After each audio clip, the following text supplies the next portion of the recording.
This is the finished head portion of the tortoise. This is the forehead, the snout, the nose and neck pieces. Down here's the chin, and I already have the crest attached just to make it easier to see which is which. So chin, you're gonna be working up on the forehead piece for this. The two front legs are finished, and they have a little opening on the side. So here's one, and then it's reflected on this one with the opening on the other side. And you want this opening to be on the outer edge, because when you sew it, it'll be toward the back. So it's a little hard to see, but there's a seam right here. You're gonna go about 1/2 inch toward the center. There will be a marking here on the pattern. And you take this seam and line it up with this 1/2 inch in marking. So there's about a 1/2 inch overlap there. Pin that in place. And then you'll just straighten it out, line it up all the way to the other end. Pin that in place.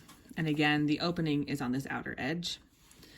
Then over on the other side, do the same thing. Take this seam, move about a 1/2 inch in to that marking.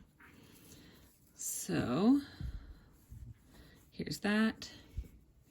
We line it up about a 1/2 inch in again, pin it in place,